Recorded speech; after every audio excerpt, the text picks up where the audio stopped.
Coming up on the news and rumors roundup for the Dallas Cowboys. Latest with where things sit on Trevon Diggs. I know there's been some confusion out there. We'll break it down for you. Some injured reserve updates for Dallas. Brandin Cooks was cut. And potentially during the filming of today's live show, we'll pass through waivers. And we'll get into the kind of wild, I'll call it throwback Cowboys rumors on CeeDee Lamb and the George Pickens discipline.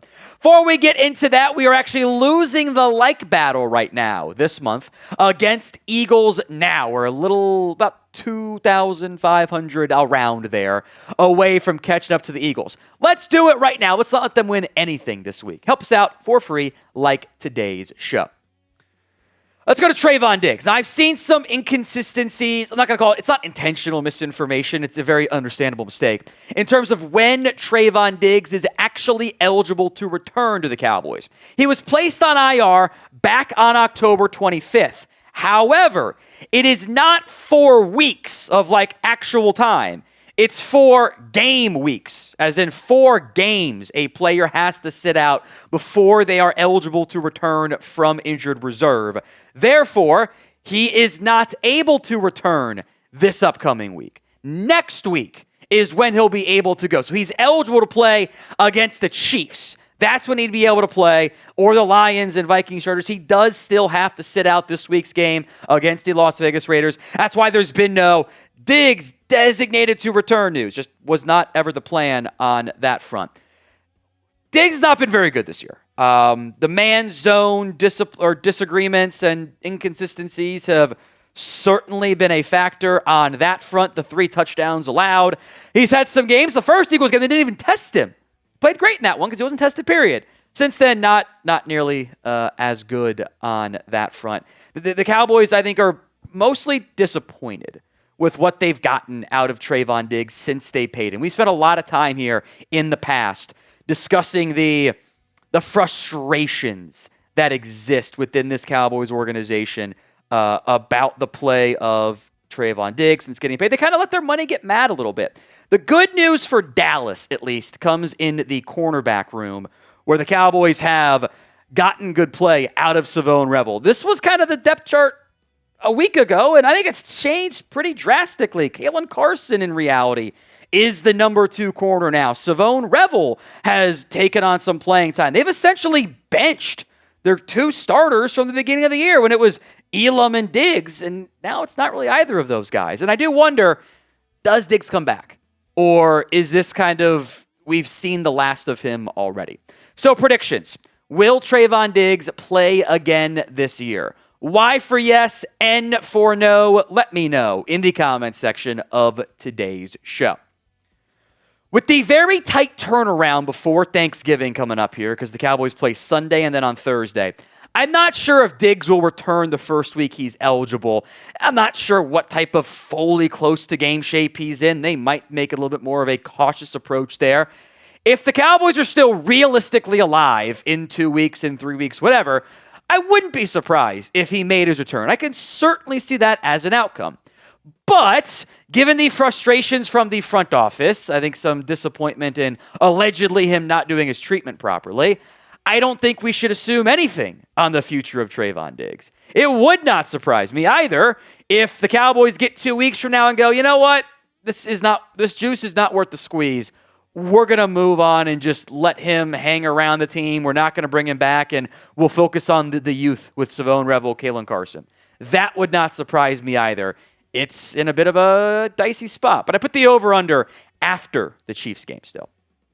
Now, I want to mention some of the other guys who are on IR or PUP in the case of Josh Butler. He's eligible. Phil Maffa is eligible. Peyton Turner, per Todd Archer, as we'll get into, actually counts already, which that's kind of a weird one for me. Other players who are set to return soon. Trevor Keegan, eligible week 13. He's not going to come back. They put him on IR to make room for other roster spots. I could see Jack Sanborn and or Wanye Thomas returning this year.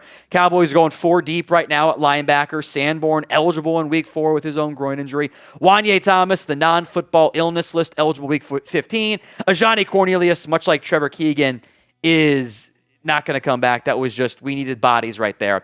I also wouldn't expect Josh Butler to come back because he's been eligible. Phil Maffa was an IR stash. Unless like there's an injury at running back, I don't think he's going to return.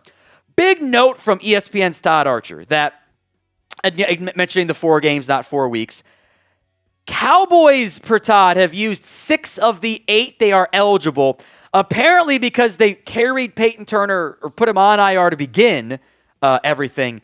That one actually counts. And then Cooper Beebe, Jonathan Mingo can't get on the field, Kalen Carson, Malik Hooker, and Perion Winfrey are the other ones who have been used. So that actually only leaves 2 spots for some combination of, that's why I don't think it's going to be Phil Maffa, Trevon Diggs, Jack Sanborn, Wanye Thomas. Math ain't mathin'. Somebody is not going to come back this year. Also want to make note of the fact that Miles Sanders and Robert Jones are out for the year. Their injury recovery timeline in Miles Sanders' case is too long, and Robert Jones was put on IR before the Cowboys even were going to be able to bring him back. So neither guy will be back this season. Today's show is made possible by Ethos. As a father of 2 kids, it's not fun to think about what would happen if something happened to you. But you do need to be prepared. Protect your family with life insurance from Ethos. Get your free quote at ethos.com/NFL Daily. That's ethos.com/NFL Daily. Ethos is a trustworthy company that disrupts the traditional life insurance industry. And as of March 2025, Business Insider named them the #1 no medical exam instant life insurance provider. Ethos is an online platform making life insurance fast and easy to protect your family's future in minutes, not months. There is no complicated process, and it's 100% online. No medical exam is required. Just answer a few health questions and get a quote in as little as 10 minutes. 3 million families have had completed applications and trusted Ethos to help find the right coverage. Protect your family with life insurance from Ethos. Get your free quote at ethos.com/NFL Daily. That's ethos.com/NFL Daily. Links in the comments section and the description of today's show. Let's go to one of the notable players' cuts in recent day, I guess I'll call it there.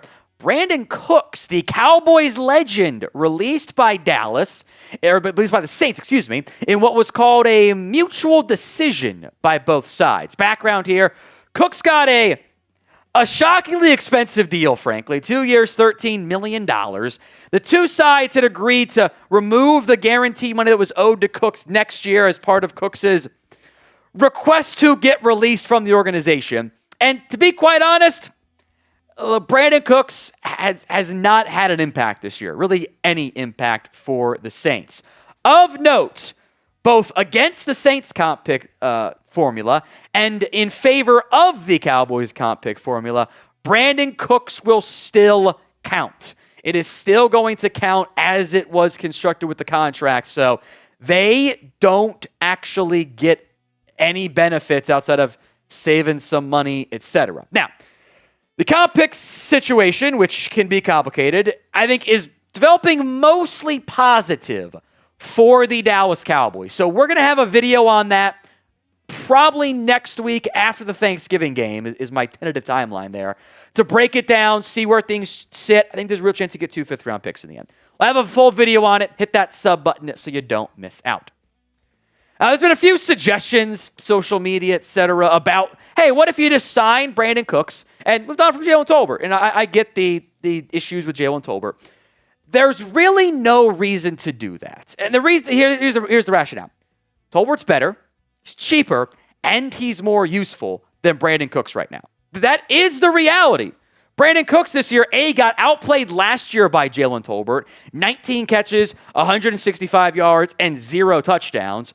Tolbert, meanwhile, has 14 catches for 172 yards and a touchdown. He's younger, he's cheaper, and he helps on special teams. Brandin Cooks doesn't do that. So I don't need a number 3 receiver. That's Ryan Flanoy. My gadget guy is Kevontae Turpin. I'm talking about my 5th receiver. My 5th receiver has to help on special teams. Brandin Cooks does not do that. So would you, leave it up for democracy here, would you bring back Brandin Cooks? S for sign, P for pass. Let me know in the comments section of today's show. Would you go out and sign Brandin Cooks? S for sign, P for pass. Bonus portion of today's show here on the Cowboys Report, not previously teased because this news happened in the middle of our live show. The Houston Texans have waived the running back Dameon Pierce before their Thursday night game against the Buffalo Bills. I've seen plenty of calls to add him to the Cowboys roster, put in a claim. I get that because of the running back issues this Dallas Cowboys team faces beyond Javonte Williams. Jaden Blue can't get activated. Malik Davis has been a practice squad call-up. That makes perfect sense. And I am fully down to add Dameon Pierce to the practice squad. I don't know if he's worth a roster spot right now. I mean, the Houston Texans are banged up at running back with Joe Mixon not playing at all this year. Dameon Pierce had that awesome 2022 campaign where he looked like one of the best young backs in football, almost ran for 1,000 yards, averaged 4.3 yards per carry, 4 touchdowns. The problem is, since then, he hasn't actually been very good. He cooked the Titans in his final game in 2024. In that season, by the way, he had runs of 54 yards and 92 yards. Without that, it's 3.8 yards per carry. In games which he has at least 3 carries over the past 3 seasons, it was those 2 games with those long runs that he averaged over 4 yards per carry. Offensive line in Houston gets plenty of blame there as well.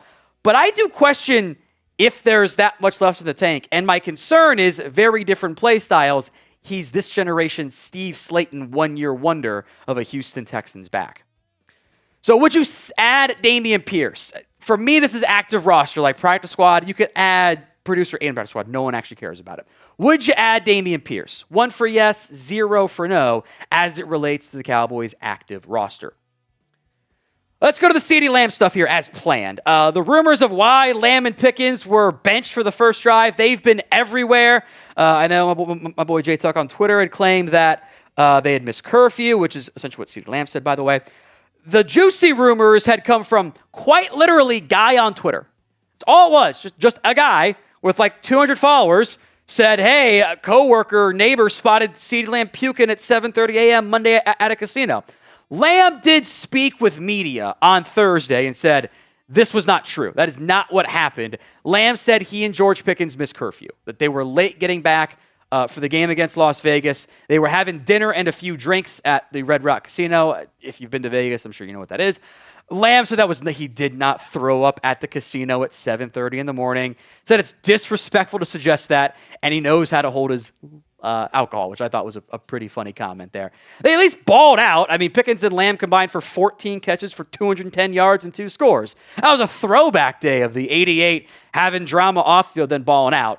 But I am inclined to believe Lamb, because if they were at the casino all night, that actually has massive implications from an NFL perspective of discipline that could come down. So I am inclined to believe Lamb on that front.